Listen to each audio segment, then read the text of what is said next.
is LBC from Global, leading Britain's conversation with Nick Ferrari at breakfast. Good morning, 3 minutes after 9, Wednesday the 14th of February.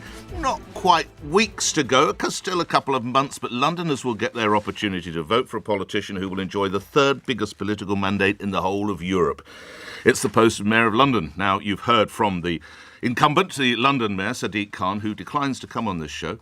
And you've heard from the Conservative candidate, Susan Hall, who is good enough to come in on this show, despite, somebody would say, perhaps having a bit of a tough time of it. So it's great to welcome the three other prime of the other candidates for their opportunity to take your calls. I'll introduce them in no particular order because they'll all be going in an order specifically in a moment. But we welcome Councillor Zoe Garbett, who is the Green Party candidate, Rob Blackie, who's with the Liberal Democrats, and Howard Cox, who's with Reform UK. While you were listening to the news, I asked the three candidates a simple question, and that would determine who would go first, with about 30 seconds to say what they think they have to offer London. And the question was, in which year was Sir Joseph Bazalgette's sewage system completed, according to the Museum of London? Completed is the key. Now, many of you will know, some of you might even have been around. It was opened in 1865 by Edward, Prince of Wales. It was actually completed by, and I have to tell you, one of them got this absolutely correct, 1875. So Rob Blackie will be going first because you got it absolutely correct. Howard Cox will be going second. He was in the 1890s. Councillor Zoe decided that she would not enter a vote or a guess because I think she might have been a little bit flawed by the question. So, in that order, 30 seconds from each of you. I won't be rude and interrupt you, but if you hear me gently coughing or muttering, perhaps we can move on, and then we'll be coming to the first call, which is going to be Milad. So stand by, Milad, coming to you in about a minute and a bit. Rob Blackie for the Liberal Democrats, what would make you the best candidate to be the Mayor of London? And thank you for coming to the studio. Thank you for having me. Londoners are feeling let down by Sadiq Khan. I go around London every week, and people tell me they're feeling worried. It might be a stabbing that happens nearby, or it might be a car being broken into on their street. And after 8 years of Sadiq Khan as mayor, the Met is in a mess. We have a situation last year where in the case you report into the Met, a serving police officer says that their rate of convicting rapists and people who do sexual assaults is so bad that it may as well be legal in London. As Liberal Democrat mayor, it'll be my top priority to fix the Met. Thank you for coming in. Bang on 30 seconds. I'm grateful. Howard Cox, why would you make a good mayor? Well, Nick, as you know full well, I've been on your show a few times talking about the cost of motoring, and I've been doing that for 15 years and managed to stop £200 billion of planned tax rises. I'm the only candidate that's actually got a track record of actually achieving something. And what I want to do is actually to get rid of this disgustingly dishonest mayor from actually dictating policy based on basically emotion and lies. And starting on three things I'm talking about. Obviously, ULEZ, I'm going to get rid of all of it. And secondly, quite right, we're always right about the police. That's a major thing. And finally, the last thing is all affordable housing. Howard, thank you for that. And finally to you, local council, of course, in the borough of Hackney, just to explain why I address you as Councillor Zoe Garbett. Zoe, why would you make the best candidate? So I've got 10 years of experience working in the NHS and in the public sector, so I really understand what's needed to get London working again. I've got a lot of experience working with people, listening to people, acting on what they say, addressing inequality and acting on injustice. I am a councillor, I got the highest Green vote in London, and I stand for a fairer, greener, safer city with more affordable transport and better quality housing for everyone. London needs a new direction, which is why I'm standing to be the Mayor of London. All right, thank you for that. Before we go to the questions, Rob Blackie, how did you know it was 1875? That the sewage system was completed? I didn't, but I did read a fantastic book about the spread of cholera in the 19th century, which touched on the building of it. So I was staggered. I got lucky. I was staggered when I saw that come through. Right, to the first question. Milad is in Chiswick, and let's go in the reverse order now. So it's going to come first to you, Councillor Zoe Garbett. Milad in Chiswick. Go. Good morning. Good morning. Good morning. I just want to ask the candidates what their views are on the legalisation of drugs. Legalisation of drugs. Stay on the line. We might bring you back. Zoe Garbett, let's start with you. Thank you, Milad. This is a really, really important question, something I'm incredibly passionate about and have got years of working on. So I worked on the Green Party's drug policy because I think the war on drugs has absolutely failed. Death by drug overdose is increasing. Approach currently is absolutely not working. We see the use of drug policing, over-policing black communities in London. That's a real issue for Londoners. I think that drugs need to be completely legalised and regulated and moved into the hands... Not decriminalised. Yeah, legalised and moved into the hands of health professionals. So you'd have a system that based on The harm of drugs would correlate to how they are accessed. So the most harmful drugs would be accessed through a GP or a pharmacy, down to legalised sales and regulated sales. Because we've currently got a system. Where would you buy your drug? Where would one buy one's drugs? Well, we'd have a whole system of where the harmful drugs would be only in the hands of health professionals, so you would only be able to get them on prescription. And those drugs that are seen to be less harmful, that could be managed. Our current supply is incredibly dangerous because it is illegal. So they would be regulated and we'd know what was in the substances and people would get health advice and be able to take them in a protected, safe environment. Lastly, where will the dealers go? We're talking about a multi-million pound industry. They're not going to walk away. What will happen with them? It wouldn't happen overnight. And you've got some real great examples of places like America where you've worked around the people who are most harmed by the drug trade being kind of supported into the kind of legalised cannabis market, so they're able to kind of get those licenses to grow, and people would be supported through a kind of just transition. It would take a long time. It wouldn't happen overnight. Rob Blackie for the Lib Dems. I've been reading some of your background. This is a policy that actually you've been looking at already prior to that question from Milad. Yeah, thank you, Milad. The police stop and search tens of thousands of people every year searching for cannabis, and this is a tremendous waste of police time. We know the police are completely... Why is it a waste of police time to try and find someone who's breaking the law? Because there are things that matter a lot more. You see, right now, crimes like rape and sexual assaults are not getting the attention they deserve. Things like shoplifting. If you call for police to a shoplifting incident, it takes the police 2 hours to arrive. They could be using their time better, not spending that time there, not going to court with them, not taking people to the station for arrest, all of that sort of stuff. Decriminalise or legalise? Which way would you go? Well, it's not in the power of a mayor to do that. What is in the power of a mayor is to tell the police to prioritise the crimes that matter. And Londoners agree with me on this. How do you know? Well, there's been polling on this that shows it's been public polling, not by me, but by YouGov. Okay. And they say they just want police spending their time on what matters most to them. All right. Okay, Howard. Well, my dim distant past, I was a pharmacologist, and you would understand that as well. So I knew about how drugs actually work, and I've seen the actual damage these drugs have done in terms of actually neurosis, in paranoia, all these sorts of things. And coming from the driving campaigning fraternity, I've also seen this, not just alcohol, but drugs which can't be detected when people are driving, all these sorts of things. So I wouldn't legalise it, I wouldn't decriminalise it. I would increase the power of the police. And I would also increase stop and search. What powers don't they have that you would give to them, Howard Cox? Well, I think the powers is that's the wrong word. I just want more police. Well, you said it. You said I said it, and I'm making the point is I want more people doing it, actually stopping it. And you asked a question just now to Zoe about what would happen to the dealers, etc., and those sorts of things. I want much more focus on that. It's a bit like the boats, people coming across the channel. We should focus on the people actually behind these issues. As you've mentioned stop and search, lastly, before we take the next call, I assume you're a fan of it then, if you want to increase it. Fan is the wrong word, but it causes division in some communities. Yeah, but we've got a mayor that's caused division in massive communities. Let's talk about your ideas. I want to go do stop and search because I want to stop this knife crime, and there's terrible things that are going on at the moment. Violent crime is up by 40%. Even though it upsets some communities, you would carry on with that? Well, I'm sorry, I would bring the communities on side and discuss it with them, how we make it work. So it's also doubled under Sadiq Khan. So stop and search has doubled under Sadiq Khan, and we've seen an increase in crime. So it shows that it doesn't work. What do you want the police not to do? Rob Blackie from the Lib Dems. Let's just ask you, would you agree in increasing stop and search? Would you keep it the level it is? I think stop and search for cannabis, which is 2/3 of the total, is a complete waste of time. Yeah. And what it does is it damages relationships with people. I don't know who here has ever been stop and searched, but the chances of you feeling positive after it aren't so good. That means you're less likely to share intelligence with the police. Good police want that intelligence so they can take knives off the streets. Would you seek to cut the number of stops? Yes, absolutely. So that we can rebuild. You would still keep it as a tactic, but you would reduce... Well, keep it for important things, but not for cannabis, which is a waste of time. Zoe Garbutt? I agree. I think stop and search is incredibly damaging. I always stop and witness. I see multiple young black people being stopped and searched in Hackney, and it's incredibly dehumanising. We know that it's incredibly traumatising for young people. And as Rob said, it breaks that trust with the police, so people don't report crimes to the police, and therefore crimes aren't being looked into. Let's go to the next caller. Angela's in Richmond. Angela, you're through to the three candidates. Go ahead. Good morning. Hello. Do you agree with the ideology and methodology of Just Stop Oil? And what, as Mayor of London, would you do to minimise and mitigate the disruption caused to ordinary Londoners? I'm going to start again with Councillor Zoe Garbett, who's the Green Party candidate. I will, because with three it's perhaps difficult. So, Green Party. You've taken part in some demonstrations on these lines, I understand. Is that correct? I've supported, XR and Just Stop Oil in the past and gone on the peaceful protests because I absolutely agree with people's right to peacefully protest. You need to look at the reasons why people are protesting.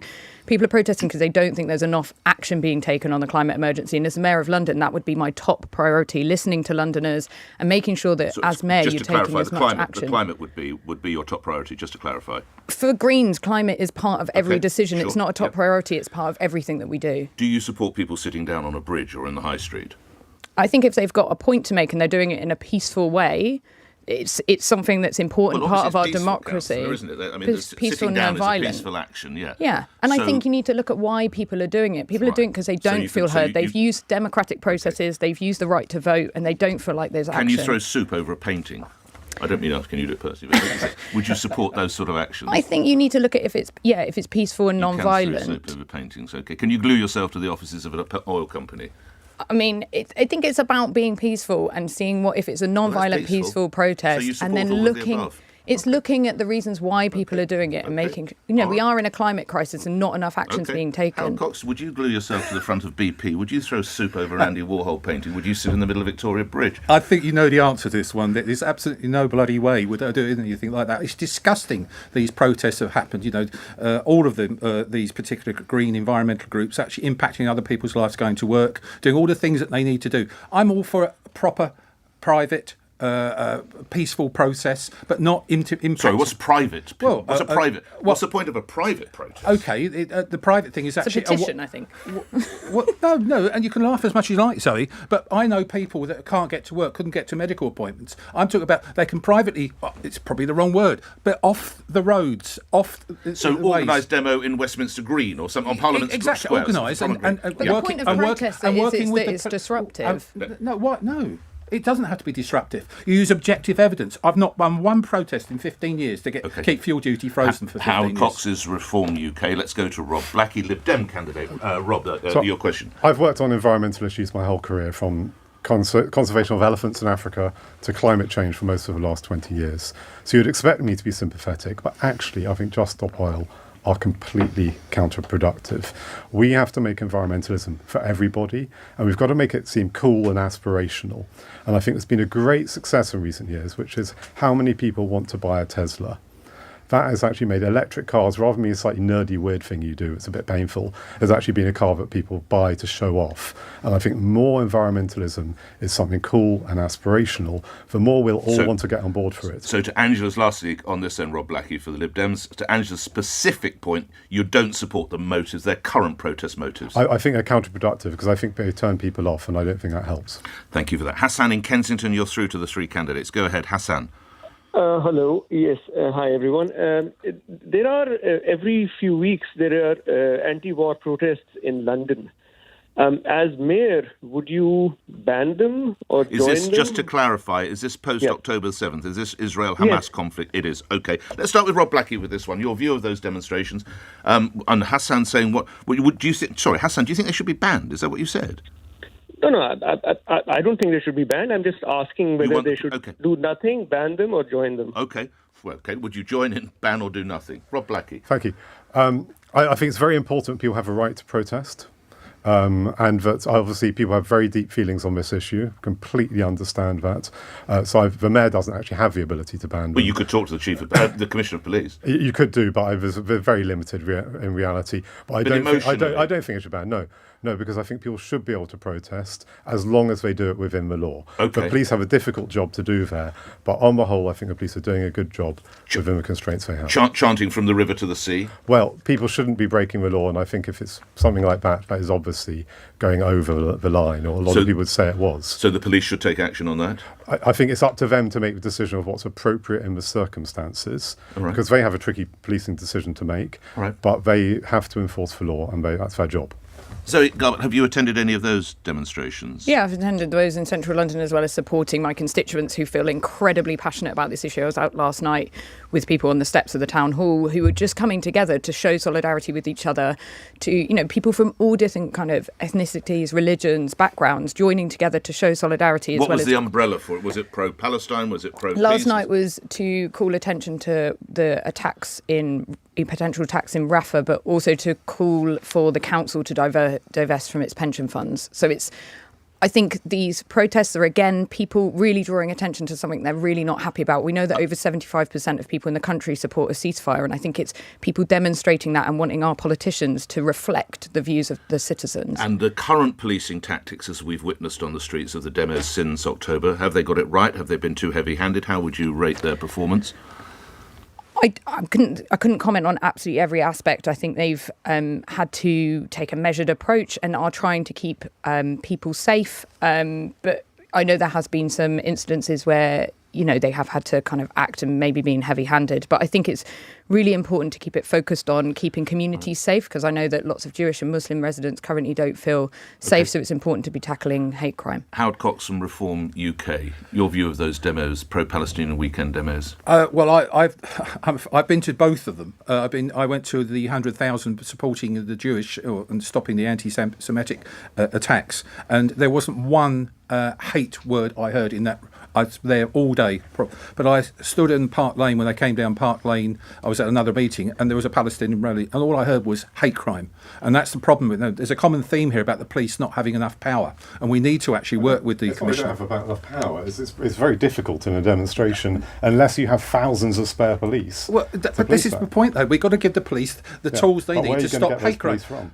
Well, get them from behind the desk, stop policing tweets and things like that. They should come out. How many police at any one stage, really? At any one time, there's only 5% of bobbies are actually walking the beat. Howard Cox, you would want more robust policing of these demonstrations? Absolutely right. Okay.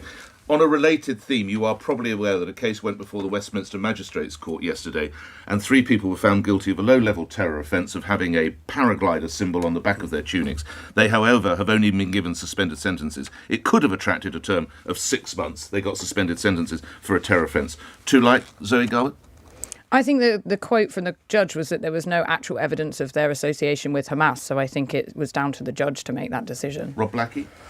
It's down to the judge, but I think you can be obnoxious, and I think that's allowed under free speech. And we have to admit that is something that's obnoxious, shading into criminal. Howard Cox from Reform UK, too lenient? Definitely too lenient. This should be custodial. All right, let's move to the next question. Jason, where are you? Marylebone. Jason, you're on the radio. Good morning.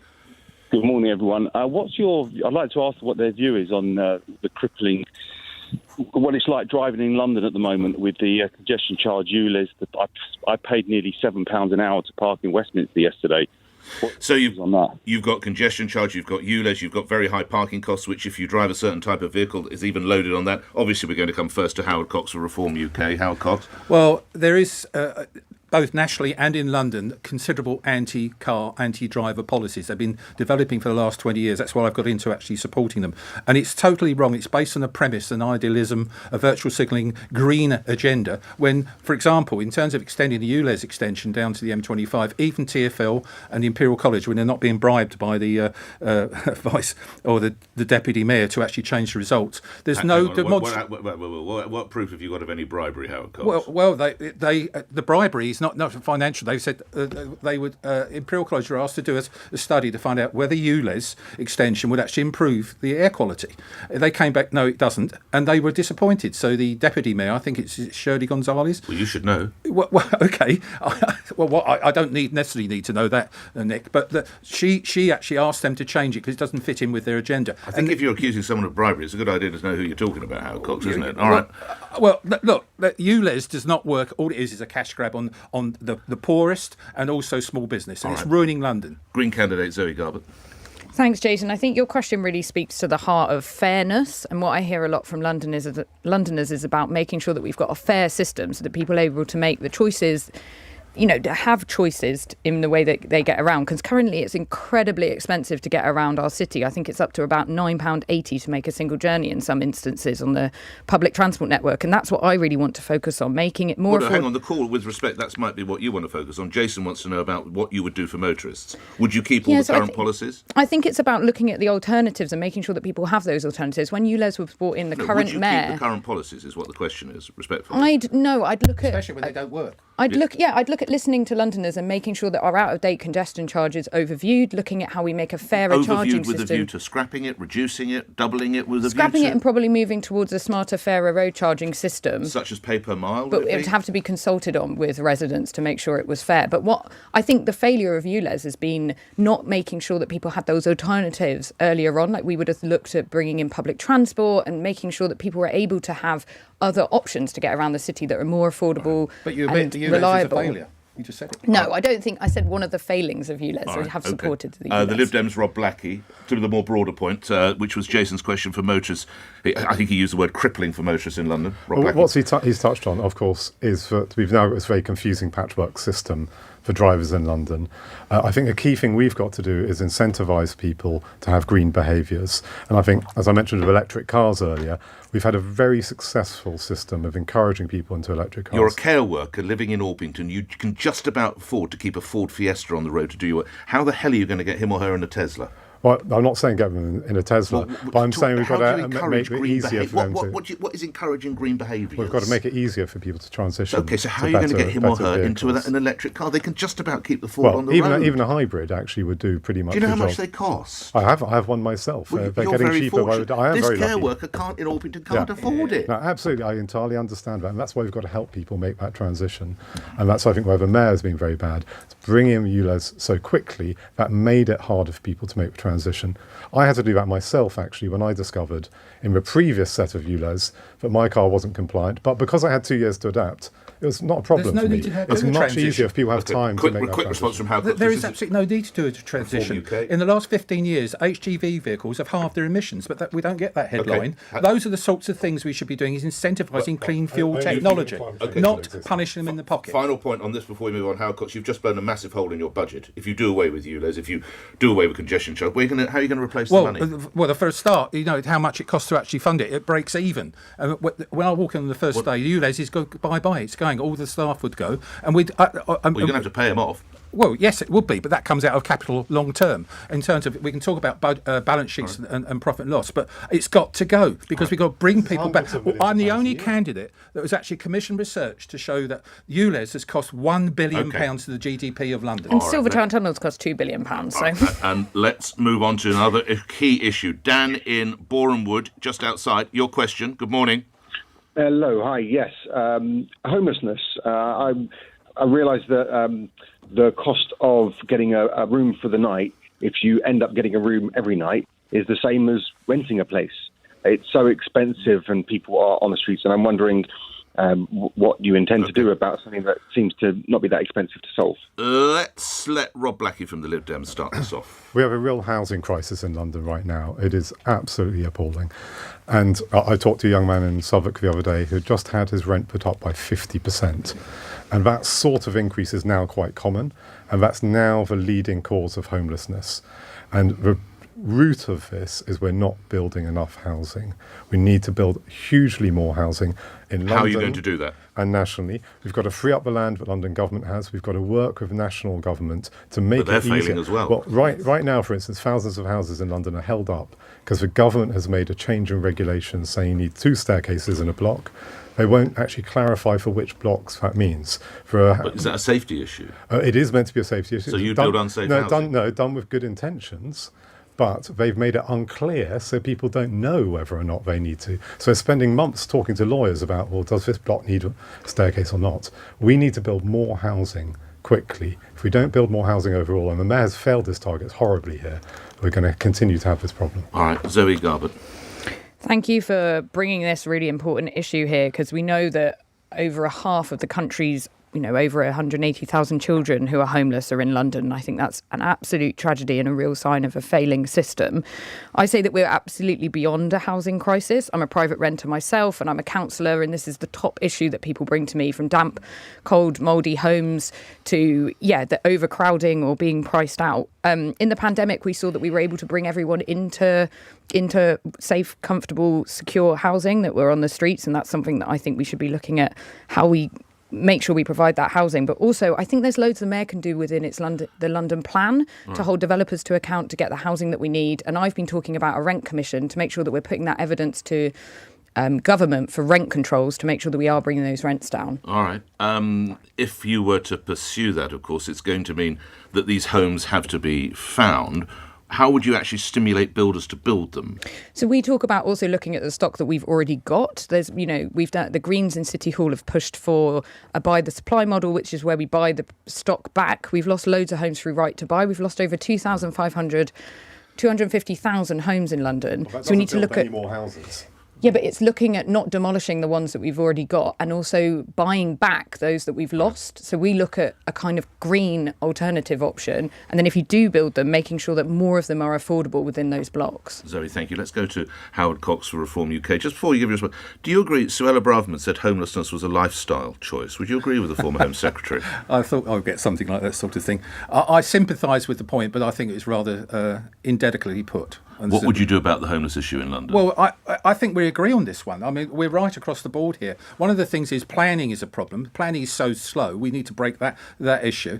And the biggest owners, and you alluded to it, the biggest owners of land in London are TfL and the Greater London Assembly. So, the mayorship already owns the land. What we need to do is work with developers to some sort of deal where we do community housing, build thing. I think you were talking about building separate towns within a thing, which I actually thought was a clever idea. I'm talking about Rob Blackie here, by the way, for people not hearing. Yeah. The simple thing here is at the moment we've got to work together with these developers. But my daughter's a classic example. She earns a great salary. She drives a 40-ton articulated truck. She earns 50 grand a year. It's great, but she can't afford to rent. She lives in Orpington. You brought up Orpington there, and she's paying sort of £1,500 a month rent. And you imagine what mortgage you could get with that if she was allowed to do it. We've also got nurses who aren't able to take up training positions in London, so we're losing the workers that we need as well. We're coming close to past. If you can hold on for another couple of minutes, I'd like to go to at least one more question, if that's okay. There's no meetings you have to attend. Okay, thank you, Dan, for that question. Lucy in Muswell Hill. Lucy, your question. Morning to you. Good morning to you, Nick. Hi. My question is, when everyone is suffering with the cost of living crisis, travel costs keep increasing. What do they intend to do with the tube and bus fares? OK, let's go to Howard Cox from Reform UK. I know you're very motivated by being there for the motorists, but obviously some people choose to travel by bus or by tube. What would your plans include? It may be surprising, and it's not possible, but I would like to adopt free public transport. Those are the sort of things. What would that cost? It's ridiculous. It's a dream coming through. Right. I have this dream. Well, that dream shatters. How much is the cost, Rob? £10 billion. Right. Okay. So I think that shatters. No, but look, I'm trying to make the point. World. But I'm making the point to you, Nick. I'm not anti-public transport. I'm a great believer in public transport. I use it all the time in London. I think it's fantastic. But we're blessed in London. We're across the country, isn't it? And rural areas, particularly in heading to London, heading towards the M25, people don't have the public transport. They don't have that sort of thing. So we need to incentivise people to get onto public transport. It's safe. It's all those. How would you do that? We've got to have. Well, one of the things that I want to do is have more policing. I'm bringing that sort of thing. So we have more transport police, etc. So people feel safe on it. Do you think people don't use the bus or tubes because of a safety issue? I know of a lot of them do. A lot of young people I talk to. And the other thing also in the tube, for example, as you know, this ULEZ thing. Bear with me on this. In the tube, it's 2,000% more particulates than there is at roadside level. We need to actually do something about actually making the environment better. I travelled in Moscow many moons ago on their underground. They have massive air conditioning plants. Right. Why are we not making it nicer? All right, let's come to you, Zoe. You did touch actually on public transport in an earlier question. Just reprise a little of what you said, if you would. Yeah, thanks, Lucy. I really do appreciate this question because transport is completely unaffordable for lots of people and it needs to be brought down and we need to address that. Things I've been talking about are, freezing and bringing down bus fares, looking at how we can offer discounts to people who really need them. So that's bringing back the pre-9 a.m. travel for older people. So people over 60 who've had that taken away, they can be carers and people trying to get to health appointments.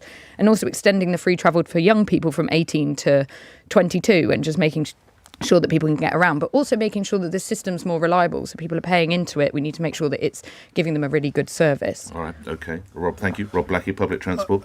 We absolutely have to try and do what we can do to keep fares down, but that means Transport for London being run sustainably. And the mayor has been terrible at that.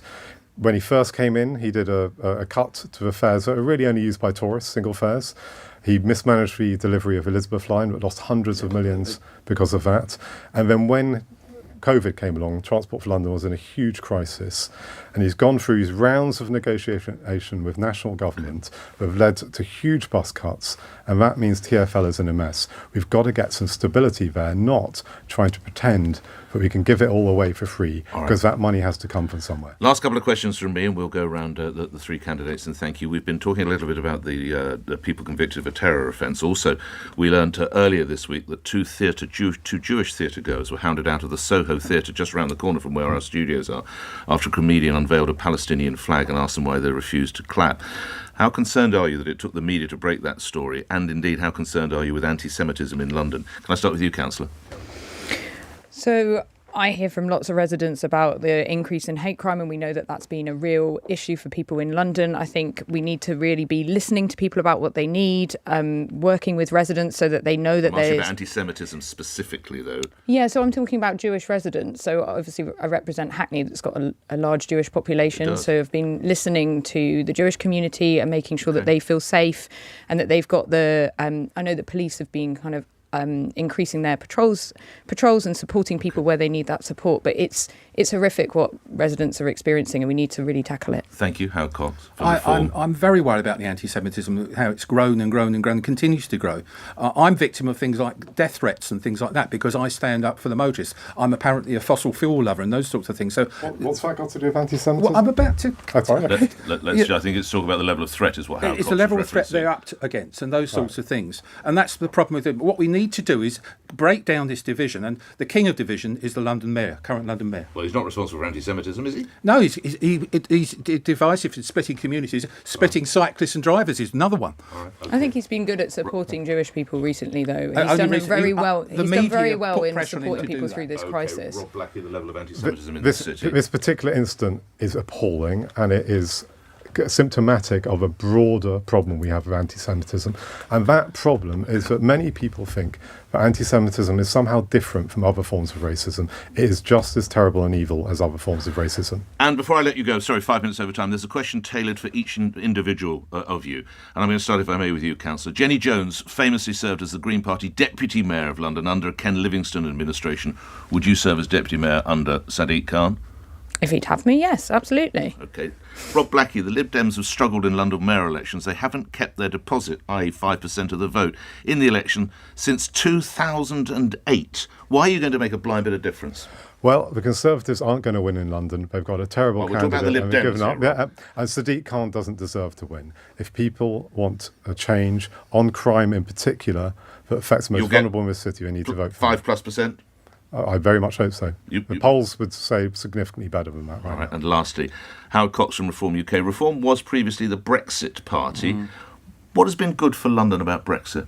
If Brexit was allowed to take place, it would have been very good. In my opinion, actually, Brexit is good. I voted to be in the common market. I'm the only one here. 1973, I voted to go into the common market. So I'm all for working with Europe in terms of trade and that sort of thing. My question is, what has Brexit done for London? I know you said, what could it have done then? What would have been the benefit? I think it still hasn't been allowed to be developed as it should do. And that's a problem with politics. But in a sense, what could happen that would rehabilitate it or would make it work? Well, working with terms of trade, London trade, working with Paris, for example, those sorts of things. Making it work, working on trade. We don't have to work with laws from being dictated by Brussels. The EU was to no, the EU is about dictating our lives and taking control of our lives. Of Brexit. And can I thank you for observing tremendous discipline among the three. I do appreciate it. So in no particular order, my thanks to Rob Blackie, the Liberal Democrat candidate, Councillor Zoe Garbett, who is the Green Party candidate, Howard Cox, who is the Reform UK candidate. Thanks for being on LBC. Grateful. And news headlines follow this.